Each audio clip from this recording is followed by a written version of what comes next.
It's time for the UNX News. Extraterrestrials, time anomalies, dimensions, remote viewing, UFOs, UAPs, and USOs, ghostly encounters, abductions, Bigfoot, and more.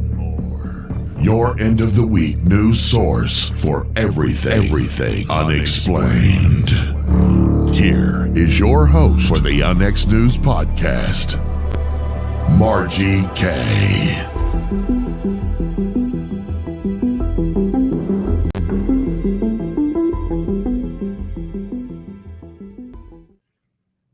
Hello and welcome to this UNX News special report.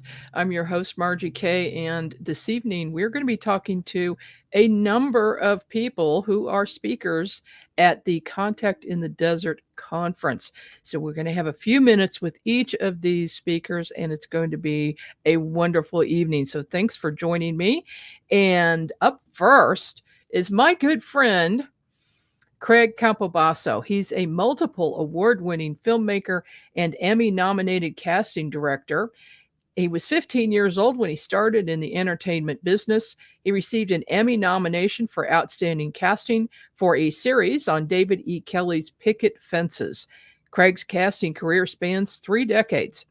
Craig directed, wrote, and produced the short film Stranger at the Pentagon, which was adapted from the popular UFO book authored by the late Dr. Frank E. Stranges.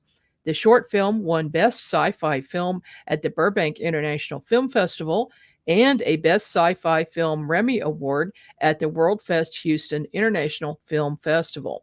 He is currently raising capital for the feature-length film Stranger at the Pentagon. Craig is the author of the 4-part book series, The Autobiography of an Extraterrestrial Saga. He's also the author of 2 best-selling MUFON books, The Extraterrestrial Species Almanac, The Ultimate Guide to Greys, Reptilians, Hybrids, and Nordics, and UFO Hotspots, All the Places to Visit Before You Die or Are Abducted. Welcome to the program, Craig. Hey, thanks, Margie. How are you? Great. It's so good to see you again. It's been a long time, too long, in fact. I know. Since I was in your neck of the woods. Yes, you did. You came out and premiered the film Stranger at the Pentagon, which was an awesome experience. Yes. And you also did a talk with that. And you have been a super busy guy. You've got a lot going on. What is your most recent endeavor? Well, the most recent endeavor is I've been working on making a documentary out of the Extraterrestrial Species Almanac over the past 2.5 years. Yeah. And it's a lot of work. What my goal from the inception was to make a documentary that looks like no other documentary. So when you're watching this, it's an extension of the book. So I actually went to real live people who are having face-to-face contact with extraterrestrials, who have pictures of them. So, one, we went into a remote village in Italy. It was harrowing for 2 of our producers that went there and stayed with him for 2 to 3 days, putting him on camera with all the questions, I came up with. And so it's an extension of the information that's in the book. So you're going to hear from people who are having face-to-face contact. You're going to hear from hybrids.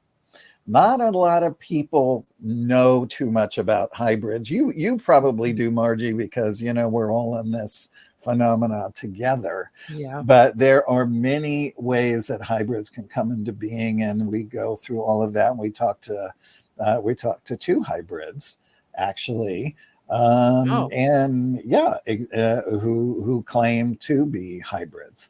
So on top of all of that, so we go through the whole gamut of grays, reptilians, hybrids, and Nordics. I did throw in some insectoid races as well, from famous cases like the Allagash abductions, which were the ant beings. So, which is really just fascinating. And I will tell you, it's like nothing you've ever seen before, even though you're going to get a gamut of the good, the neutral, and what to look out for. You still are going to come out with a great feeling with watching this documentary because of all of the people that are participating in it, and talking about how the earth is, the consciousness is being raised, and everything with the efforts of, if we want to call them the star nations, the star people, or however you want to put it. So it's very fascinating. So we are going, for the very first time ever, we're going to do a sneak preview at Contact in the Desert on Saturday, June 1st from 6:30 p.m. to 8:05 p.m. And then we're going to do a Q&A panel afterwards, or a Q&A afterwards. It's really not a panel, but we'll be there for about a half hour. So it'll be myself, two other producers, Paul Hynek. He covers the Men in Black. Of course, we all know who Paul is. He's the son of J. Allen Hynek. A lot of people might not know this, but my biological father was also in Project Blue Book, which is quite fascinating. And Yvonne Smith and Vivian Chauvette, another abductee. And so we're going to have a very nice, and JJ and Desiree Hertek as well, who are, so all these people are in the film along with many others, but they're going to be there at the conference. So we're going to do a short Q&A afterwards, with the excitement over it. Lots of people are coming really just to see the film. And so they moved it out of a room that held 300 people into a room that holds 800 people. So there'll be enough room for people to actually come and see it, because they usually have about 2,500 plus people that come to the conference. About 100 of those will be going to the banquet, which is at the exact same time as our screening, because they always have everything going on at the same time. Well, they've got like 8 rooms going on at the same time, right? Always. Yeah. So, so Chaos. there's always something to see. So, so I'm very excited. I'm very excited about your film. I know the first one, The Stranger at the Pentagon, was very well done, and I can't wait to see this one. We're going to have to get you out to Kansas City to do a film premiere. I would love that. Wouldn't I would that be totally awesome? love that. Yeah, that was fun. We had the best time, didn't we, Margie? We did. And so we'll do it again, and we'll have a bigger crowd this time. Yes. We've got more followers now. Well, you still had a couple hundred there for a stranger. That was still a large group. So, Yeah, for Kansas City, that's but I think we can get 300 in there, no problem. Yeah, absolutely. Yeah, absolutely. Do you think that there's any change or shift in consciousness as of late, where people are more aware that we're not alone in the universe, and people who were still on the fence about that are now changing their mind? And do you think there are also more contactees now than in past? There absolutely are more contactees. There's actually more people who are having, as it begins in a dream state, and then they find themselves in the dream state on board ships, seeing other people that they know, right? or people that they see on the ship and then eventually meet in person as well. Here, down here, there is a huge shift in consciousness. Ever since I wrote the book, all shows started going towards visiting all the different extraterrestrial species. So I was invited on UFO Witness for the last season. So I was on all those episodes talking about the races. I also did Deep Space, the latest season on Gaia, because they did a whole thing of every episode being dedicated to all the various extraterrestrial races. So people are really finding it more and more interesting. Now, I did a little reconnaissance with my film. I've shown it to people who are totally not into this material. And I've shown it to people who are into this material. And I've shown it to people who don't really know how they feel about this material. And in showing it to all those different people, they all said, oh my God, I just now have so many more questions. Right. Oh, I'll bet. And yeah, and this is a film you have to watch over and over and over again, because there's so much information. And even the distributor, I mean, they told me, they said, man, it's just packed. And there was lots of stuff we never heard before. And they're so excited. They said, this is something, people will definitely buy. They'll buy it on DVD, or they'll, buy it on VOD so they can watch it over and over and over again. But I think it opens people's minds to what's out there.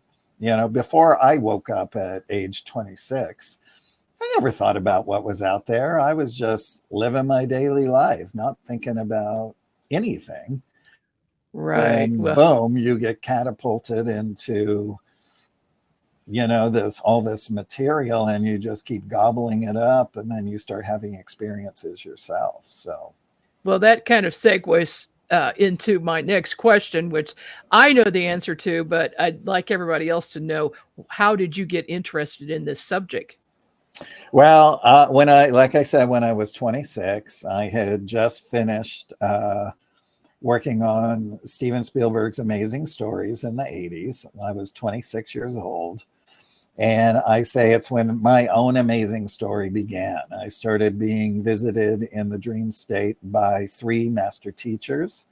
And it was interesting, because I would see them, I'd wake up, I'd think about them, and I would just feel unconditional love. And then I would go back to sleep, and I wouldn't think about it again. And then the next night it would happen, and the next night it would happen. Then it kept repeating for 2 months.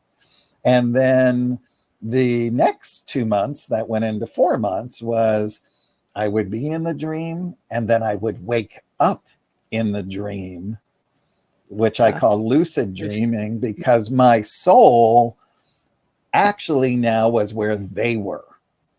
Right. So yeah, I want people to realize that experience is just not in your waking physical state. It transcends the mental, the physical, and the spiritual. You could be having dreams with spiritual beings that are heightening your own spiritual awareness that you bring back with you into your body. And that's what was happening with me with these beings. And then the last 2 months was me, the same first 2 processes. Then the third one is I would wake up, I would feel so much love. I feel like almost like I was floating in my bed, and then their astral forms would be at the foot of my bed. Right. So I realized that, okay, this is real. And then they started me through different processes of igniting my light body. And then I started traveling to other worlds, and I started learning from other worlds. And it went through many different things over a 2-year waking process. So I went from, Dr. Frank used to say, Valiant Thor has a funny saying that we're all going from clods to gods. That's a good saying. It's a good saying because it puts it into perspective. So I went from just being unaware to being aware. And of course, when you're aware, you continue to be aware. There's so much more that you can learn. And then around 2014, I had a second spiritual awakening. And what it does is it just bumps you up to the next level of your own evolution, spiritually in your body and in your mind and in your thought processes. So, and I mean, it just continues to go, and it's up to the person how far they want to go. I mean, I got to a point early on when I was still somewhere between 28 and 30. Well, I was like, wow, I'm so far down the rabbit hole. I'm a little scared.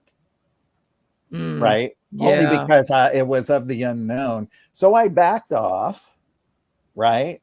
And I just continued my spiritual practices that I was given by these beings, right? And then I could then, continue to move on. And, and since then, I've had many paranormal experiences. I've had many extraterrestrial experiences as well. And the thing is for me, it never began with fear. It began with unconditional love. And so that was the thoroughfare through my whole experiences, right? Although I did encounter some of the dark side, which you still have to contend with, but once you know how to stop that, which is through prayer and protection and bringing in the big archangels, as I call it, and I created a universal seal of protection that was given to me by Archangel Michael, and so I had those little postcards printed up, and so I have them in all of my rooms in my house. All my friends have them in every room in their house. And I have mine. You have yours. Exactly. So I'll bring some I'll have a book table there. Are you coming to Contact? No, I am not. I am not. I wish I could. I'm speaking at another event at the same time. Okay. Well, we're going to miss seeing you. Maybe next time. Yeah. We'll see. Absolutely. But you mentioned something about this progression, how it has come kind of naturally to you because you came at it from a certain vibration. And I think once you start emitting light, once you raise your vibration to a certain point, your consciousness level, you start emitting light, the other beings see that in other realms. And that's the good guys and sometimes the bad guys. They don't like that light. They want to extinguish it. So good advice on the learning how to protect yourself before you go into any meditation or any attempt at contact. Real quick, we just have a few more minutes. Sure. Would you tell about the first time you saw Valiant Thor? Well, I mean, I read the book in the 80s, and I thought it, I was just very compelled to the book. And the photos of Valiant Thor, Dawn and Jill, just seemed very authentic to me. I met Dr. Frank, I think it was 2001, something like that, early 2001. And then I started having experiences when I was writing the script and things like that with his vice commanders, right? There's Dawn, Thawne, Teal, and well, they call him Doc, but his real name is Zan, Z-A-N-N. He's the blonde's husband in the original photos. So, but then when I first experienced him is when I when I was writing with all the other master teachers the Autobiography of an Extraterrestrial Saga books, they come into my body and they share their feeling body with me. So I see, feel, hear, sense, smell, everything as it's being given to me. And I also feel them. And way in the beginning, when that would happen, I would sob, especially with the created beings and the fully conscious beings. I would sob for sometimes 15 minutes because you can't believe how beautiful they are, right? So my first experience with Valiant Thor was sobbing for 15 minutes, right? And I will tell you, when I was pitching it to my, I had just gotten an agent a couple of years ago, and I was telling her about the story.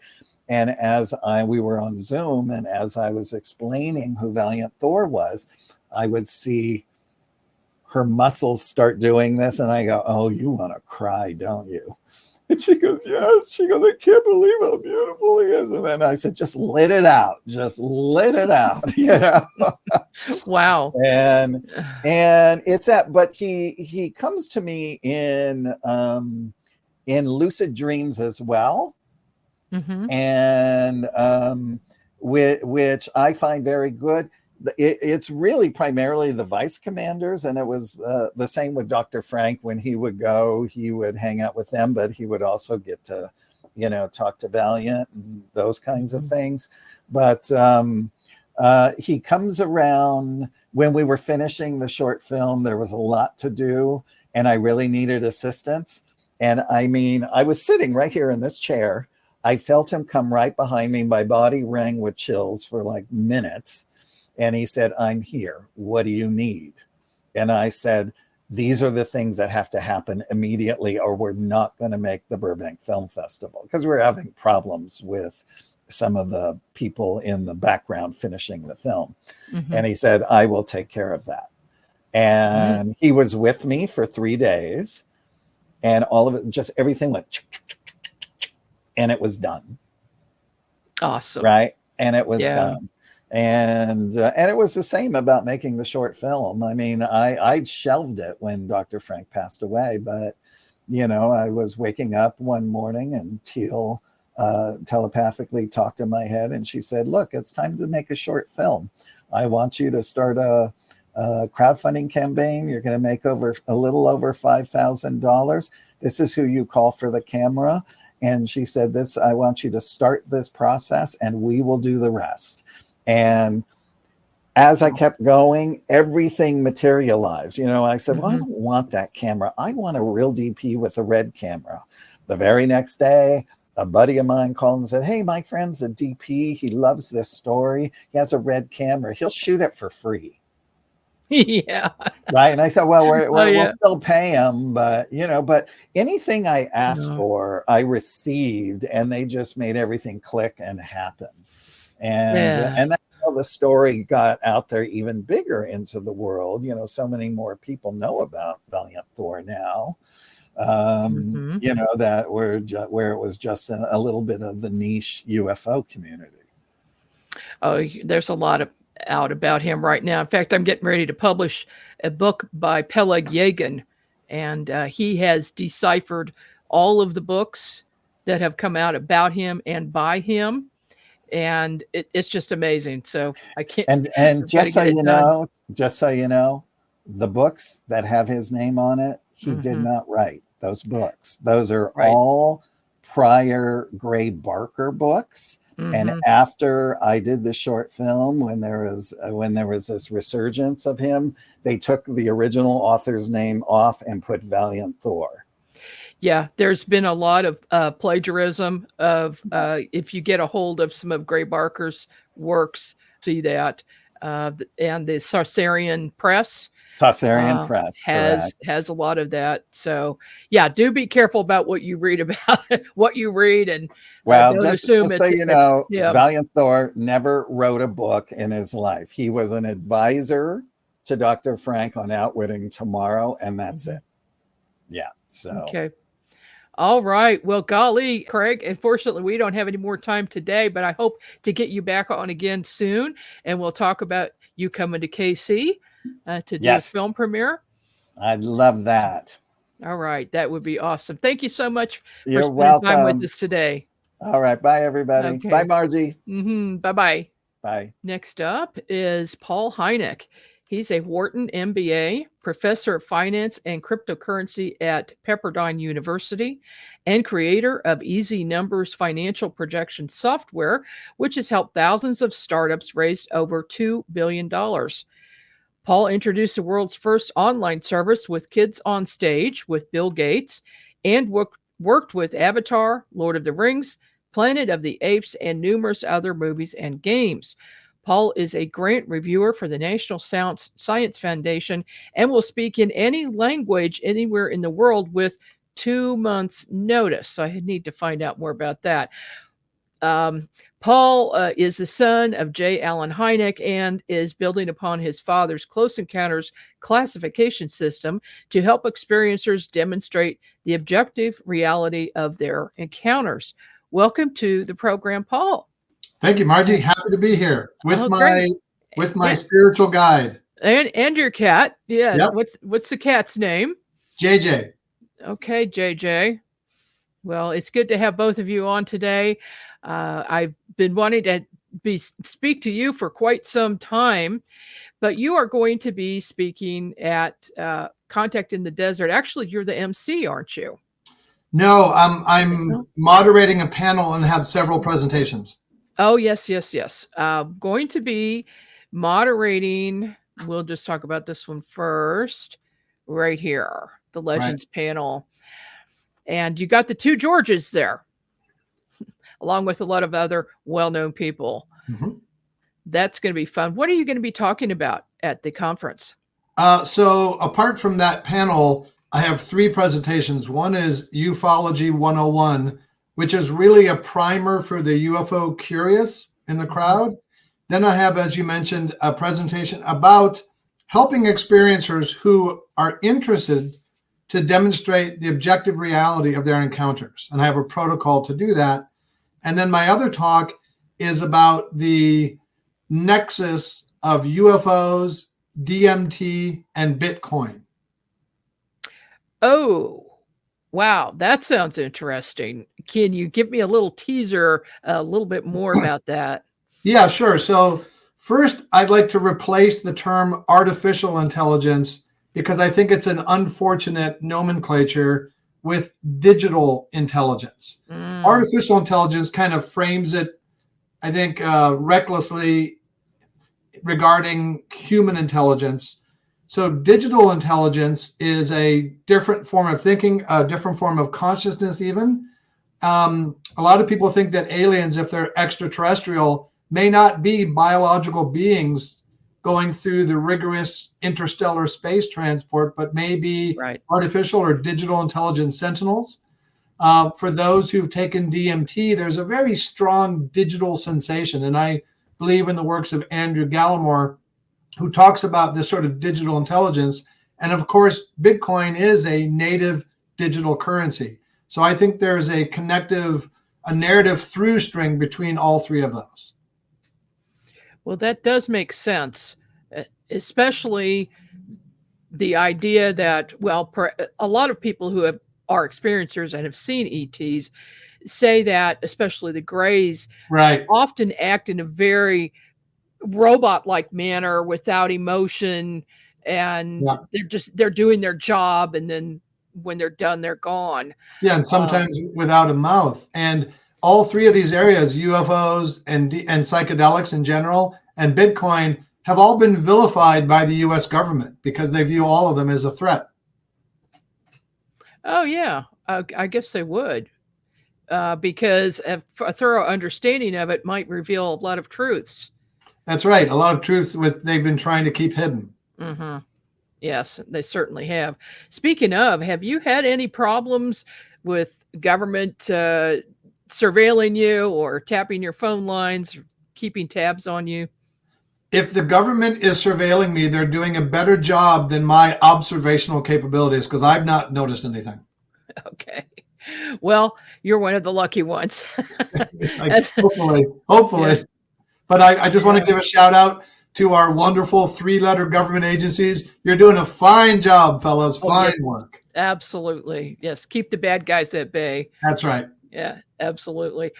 You mentioned, or I was looking in your bio here, that you will speak in any language anywhere in the world with 2 months' notice. Does that mean it only takes you 2 months to learn a new language? Well, so I have a passion for languages, and I've lived in France and Japan. I've learned smatterings of a bunch of languages, and I spoke in Argentina in Spanish. And what I realized when I went to Argentina, they said, look, you'll speak for an hour and we have an interpreter for you. And I thought, well, that will cut my time in half and really kind of sever that direct connection that I make with the audience. So instead, I wrote a speech in English, which I don't usually write it all out, translated it into Spanish, and then had 3 native Spanish speakers help me really get the translation up to snuff. And then I read that in an animated fashion, and it went over very well. And so I realized, having learned other languages, including like Thai and Mandarin, which have tones which are very difficult for the Western ear, that I don't need to be fluent in the language. I just need to be able to read it understandably for the audience. And so I think it's just a much more interesting thing, both for me, and it's a very respectful thing for the audience. I think that is a fantastic idea, and I'm going to steal that for the future. Golly. Well, I'll tell you what, since you're the son of J. Allen Hynek, I must ask the question, what was it like being his son? So I'm one of 5 children. And, Margie, I think however you grow up, it's normal to you at the time. And it's really only in hindsight that you look back and you say, well, that was good. That wasn't so great. We had a fantastic home. I had a very fortunate childhood. My father, for those of us in these kind of fields, people view him as a UFO guy. That's not how he saw himself. He was an astronomer. He was a scientist, a professor who had sort of a late in life side gig of UFOs, but he didn't really define himself that way. So we thought of him as a professor. So he's always teaching us things and inculcating the wonders of the universe, such as eclipses, which we just saw as a family recently, and just the scientific method in a way to approach the universe. So it was very fortunate childhood. Oh gosh, it sounds like it. Sounds fascinating. And of course, the universe is fascinating, and people who are in ufology believe that we're being visited by some type of intelligence, perhaps extraterrestrials. What are your thoughts on that? Well, I think, and we can sort of break this up a little bit. Is there a phenomena, or is there enough evidence to suggest that there's something, as my father called, meta-terrestrial happening? In other words, are there enough credible reports by credible witnesses, who corroborated often by radar, et cetera, that there's something happening beyond our known understanding of conventional terrestrial technology? I think the answer is a resounding yes. Okay, so there's something happening. That doesn't necessarily mean that it's extraterrestrial, being, spaceships from other planets. It could be, but I don't think, and Jacques Vallée and others don't think, that extraterrestrial is the answer to all of the phenomena. It could have a lot of different causes or origins: extraterrestrial, interdimensional, some type of collective unconscious. I think it's kind of an onion layer of an enigma that will peel back slowly. But I think extraterrestrial may be part of it, but certainly not all of it. I agree 100%, especially when people describe seeing a portal open up and something come out and then the portal closes behind it. Yeah. The door in the sky. That's just, it's so strange, but more and more people are reporting it lately. Yeah, my father called that the Cheshire Cat phenomena. And that there are other things that seem to suggest that these craft aren't following our understanding of physics. So he leaned a lot towards an interdimensional hypothesis. And to me, that answers two of the most vexing questions. If they're extraterrestrial, first of all, how do they even find us? You know, if we reduce the size of the known universe to, say, the continental United States, on that scale, we're far smaller than a speck of dust in Kansas. So even though we've been beaming episodes of I Love Lucy out into the heavens, lo these many decades, it's non-trivial just to find us tucked away in this little Milky Way galaxy. And if they come all this, and why would they care? Why would they come so far to see us? I don't know that we're that exceptional. So interdimensional means that they are here or here adjacent or with an asterisk, and they may well be related to us in some way. So to me, it answers the two biggest questions. Have you ever seen a UFO? Not that I would say no if I use my father's sort of rigorous threshold for what a UFO is. Okay. You know, there were daylight discs and nocturnal lights and close encounters of first, second, third kind. I've seen things in the sky. I didn't know what they were, but I'm not what I would consider a very trained observer. And like my father, you know, if I see a saucer land in my backyard, I'm going in it. I'm going to go for a ride. Absolutely. But if I can add value to this field, it's less from anything I might see as opposed to patterns I might help tease out or connections I might make. I'm looking at your bio because I wanted to ask you, when you worked on Avatar, Lord of the Rings, things like that, what was your role in that? I helped run a company called Giant Studios, and we did what's called motion capture, which is a type of visual effect. And you may have seen this where people wear the black spandex with the little markers on them. And so we had the world's best technology for that. So for Lord of the Rings, we did Gollum.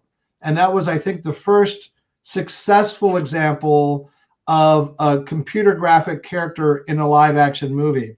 And in Avatar, all the Na'vi, if you've seen one of the two avatars that are out now, you have like the 9-10 foot tall blue Na'vi. Those are all done via motion capture.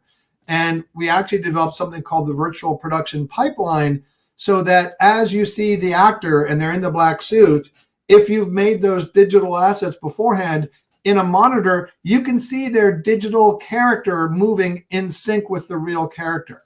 And you can see the world of Pandora through what we called a virtual camera. So we did lots of movies and games. And then after Avatar, we sold our company to James Cameron. Oh goodness. Well, I would be fascinated to see that in use. That just looks like it'd be incredible. Yeah, it was really cool stuff. Yeah. So what's coming up for you new besides the Contact in the Desert conference? Are you have any other plans? Yes. I'm a big Bitcoin and cryptocurrency fan, and these are fantastic times. There's a lot of reasons why this is going to be a very big year for Bitcoin and cryptocurrency in general. I'm not, unfortunately, very optimistic about the U.S. economy and our fiat currency, and that's maybe a little bit far afield from what you'd really like to talk about. So I'm spending a lot of time on cryptocurrency. I'm very interested in DMT, and there are a lot of podcasts and interviews coming up in advance of Contact in the Desert. And then after that, it's summer vacation. And then I may be going on a cruise as a speaker in September, and I'm going to speak in Bulgaria in October. If you're talking about the Contact at the Sea cruise, I will be speaking on that cruise, so I will see you there. Oh, cool. Awesome. That's going to be awesome. I love Alaska. It's out of the 7 cruises I've taken, that's my favorite. Oh, and cool. We got to see the Northern Lights, so hopefully we will again this time, along Excellent. with a few UFO friends. We could call them in. That's right. Yeah, that would be awesome. All right. Well, do you have anything you want to leave us with today? No, I think that was it. That was really nice talking with you. Okay, you too. It's nice to meet you. Thanks for taking time out of your busy day. And say hi to Thomas. Will indeed. Bye-bye. Bye-bye. My next guest this evening is Thomas Jane. He's an actor, director, and producer working in Tinseltown for over 25 years. He's a triple Golden Globe nominee for the comedy series Hung and has starred in such classic genre films as The Mist, Deep Blue Sea, and The Punisher. He directed and starred in the hit sci-fi series The Expanse. Jane won critical acclaim for his role as New York Yankee baseball legend Mickey Mantle in HBO's 61. His credits include Boogie Nights and Stephen King's 1922. Thomas Jane's production company, Renegade Entertainment, has been prolific since launching in late 2019. Thomas Jane recently completed his nonfiction book, A Human's Guide to Advanced Visiting Aliens, a combination of cutting-edge scientific insight, exospeculation, and an incisive, unflinching review of the human condition makes A Human's Guide indispensable for ufologists, futurists, humanists, anyone with a keen interest in the human animal and where we may or may not be destined as individuals, as a society, and a species. Welcome to the program, Thomas. Hey, it's great to be here. Thanks for having me. Well, thank you for joining me. You sound like such an interesting person. I'm so glad to meet you. and we're talking because you're going to be speaking at Contact in the Desert coming up. But I've got to ask you this question. Obviously, you are an actor, a producer, director. How does a person like that get interested in aliens? Wow. Yeah. Well, I think there's a lot of different routes that people take up. My interest comes about 12 years ago, I'd say. Geez, maybe it's longer, but I'm glad that it happened when it did, because it was a few years before the 2017 New York Times article that kind of changed the game, and where us who are interested in this subject are living in a little bit of a new world here. Mm-hmm. Which I think is opening up, for the first time. Academics are now, not being so gun shy. It's true. We still can't get any grants to study UFOs, and you can't take a course in college. But we're getting some new blood into the field. You asked me where my interest lies. Mm-hmm. I had an experience that I couldn't explain. I think a lot of people come to it that way, and I've only been to one other UFO convention. This was years ago. They had it out by the Los Angeles airport. I actually met Linda Moulton Howe out there. We kind of hung out together and thought that I thought that they were a bunch of weirdos, but I realized that a lot of those folks are there because they too have had an experience they couldn't explain. Mm-hmm. Indeed, that's usually sparks the interest. Do you mind sharing what your experience was? I don't. I'm not. It's a sacred, private. Okay. Kind of it's almost like a religious experience when you sort of look at it in hindsight. So I don't talk mm-hmm. about sort of what my experience is, at least not yet. I think I might. I've written it down, as clearly as I could remember it, pretty close to after it happened. But I think what's more important is that the people are having these experiences. They can't explain them, and it sends them down this rabbit hole. And what was shocking to me was how much real, dedicated, researchers have done in other words, there's a signal within the noise there. That surprised me, that the signal was much stronger than I expected it to be. Well, indeed, there are a lot of people who have had experiences. I'm among them, so I completely understand what people are going through when they have an experience they can't explain, and it completely changes your reality and your thoughts about the universe when that happens. It breaks open everything, and it really gives you a perspective on the human sort of fisheye lens that we view reality from. We have this consensus reality that we all share. And when you've had an experience like that, it kind of cracks the lens a little bit. Nothing's ever the same. Yeah, there's a lot more to reality. Why don't you give us a little bit more information about your book?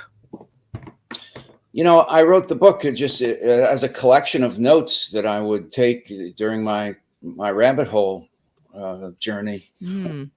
A Human's Guide to Visiting Aliens.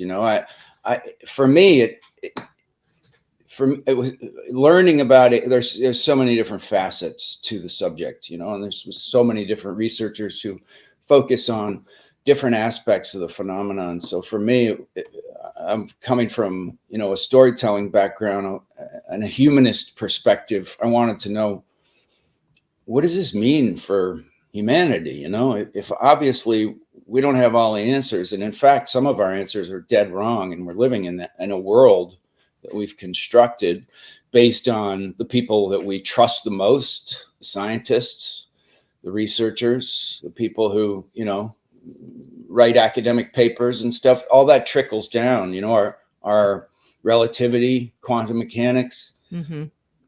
These are the foundations that we shape our world with. But obviously we're missing huge chunks of the puzzle. So I want to know, as a human being, what does it mean? And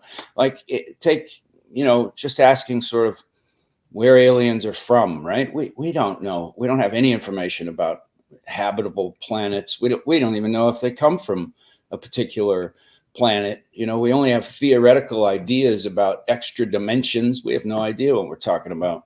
Mm-hmm. When we say that, but the question of where they're from can be broken down to what kind of reality allows for the qualities that we observe in visiting aliens, right? So aliens can provide us with deep clues about the nature of reality.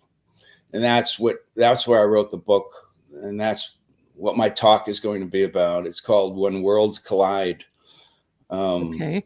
When we ask what's the nature of the world that aliens hail from, I think that the answers will provide us with information about how our world really works.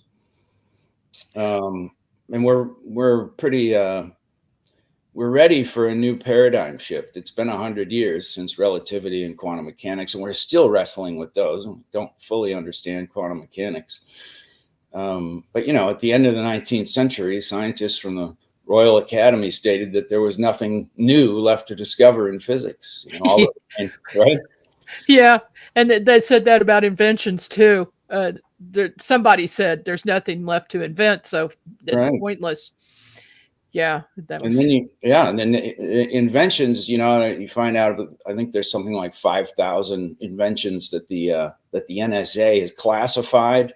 So people are coming up with these incredible machines, and if it threatens the economy of the United States, then they put the kibosh on it, and they make the guy sign an NDA, and he can't even discuss what his invention is. So that leads you to sort of the idea of a breakaway civilization where, somebody is, utilizing some of these alien technologies.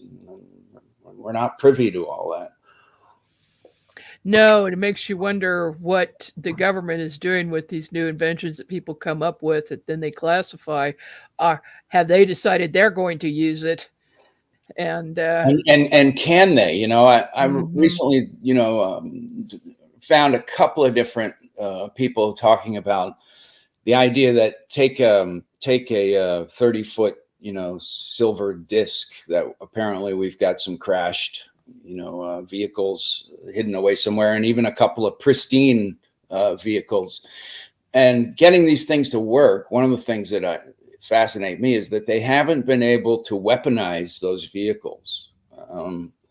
In other words, I'm sure that the military would love to have a vehicle that can fly 40,000 miles an hour and throw some bombs on the back of it.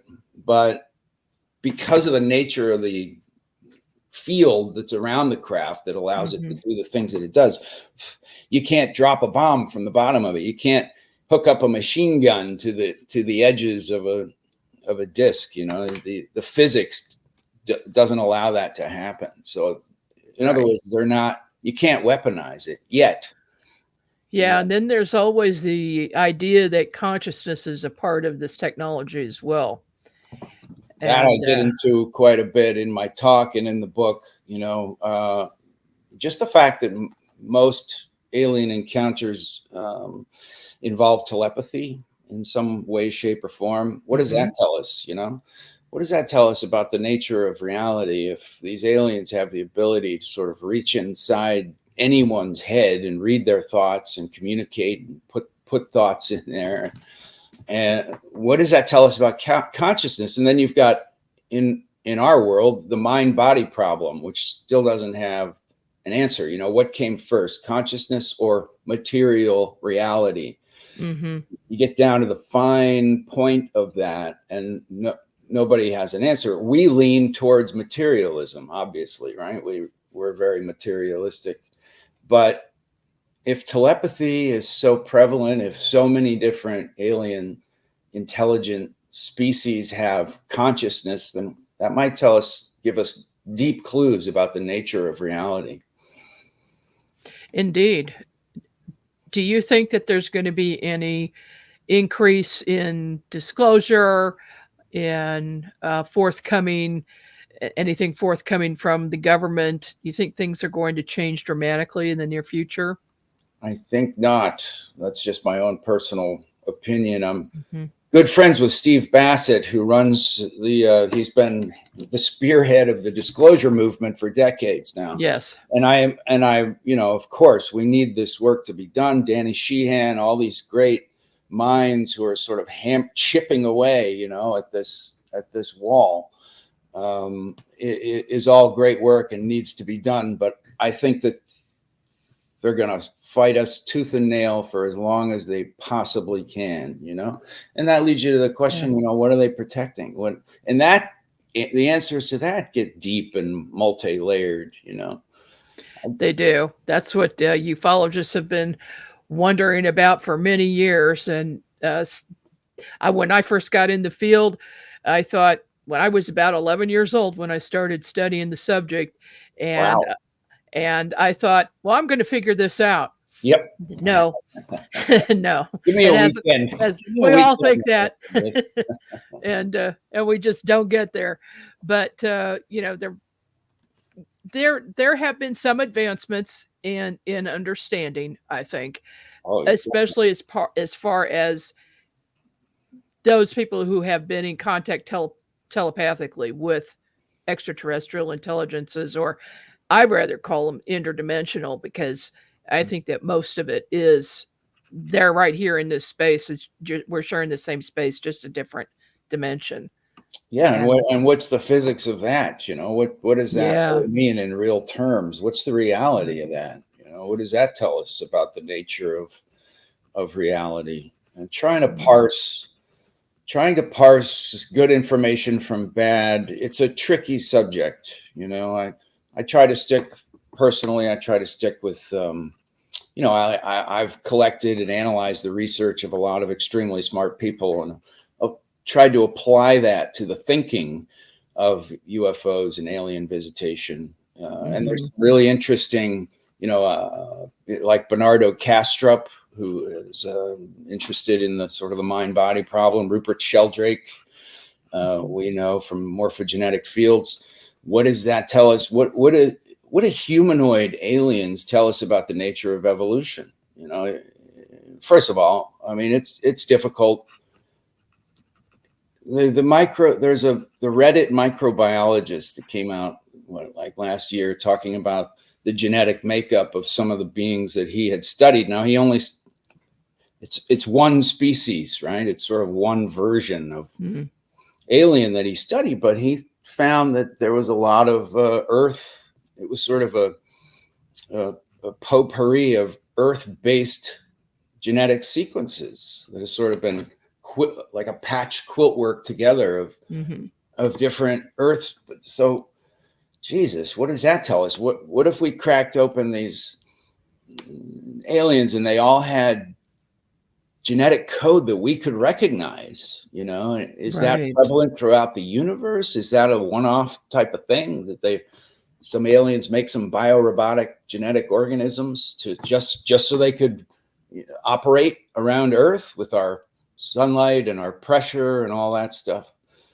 But there are little clues. There's little. You're right. Over time, we get a little bit more sort of scraping away at the film around the lens of our reality. Mm-hmm. So, and the Matrix. Mm. So,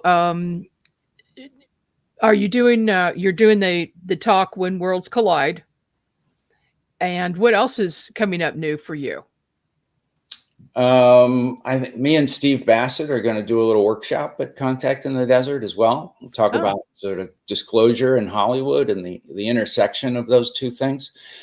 And then I'll be finishing up the book. I'm going to try to print up a few copies so I can bring sort of some advanced copies of the book up there so people can check it out if they want to. But we're working on that. Has been my focus. I got 90 minutes of material I need to come up with. I've been working my butt off doing just boiling down what I want to say into a structure that people will want to listen to. I'm really excited about it.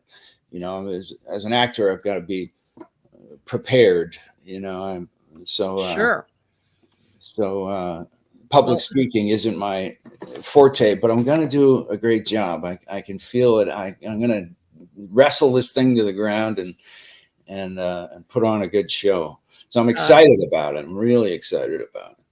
I'm sure you will. I wish I could be there to see it, but maybe next year. But if there is a live stream, I think there is. I'll definitely be watching that. Yeah, the live stream, and then I'm sure that they'll figure out a way to sort of disseminate these talks into the world after the conference. So I'm excited about that. Really excited. I'm excited to meet some of the guys who have been my heroes in this thing, this endeavor, this journey. Yeah. So I'm really excited to get to shake hands with some of these folks and just thank them for the work that they've done and what it's meant to me in my life. You know, I think that's really important to hear. So I'm very much looking forward to the whole experience. You know, I am too, and I'm looking forward to reading your book. Do you have an idea where that's going to be available yet? Not yet. I've gotten it out to a couple of different publishers, and I'm not sure if I'll just put it out myself, or if, you know, times are really tough right now. I got to tell you, wow. Even in Hollywood, like Hollywood is, I think it's the most difficult it's been in the last 20 years, at least, for sort of getting projects off the ground. Everybody's very gun shy. I paid $6 for a gallon of milk the other day. Oh, wow. You know, so that's a bit crazy. That's a bit nuts. So I'm trying to figure out. I'm certainly not. I don't want to do that. I'll sell my book at a price where people can afford it. Not. Yeah, well, that's good. Well, thank you so much for spending some time with us today and letting us know what is going on in your life. And your book sounds exciting, and your talk as well. Oh, thank you. I'm glad we got to do this. I really appreciate it. Okay. Well, thank you, Thomas. You bet. Bye-bye.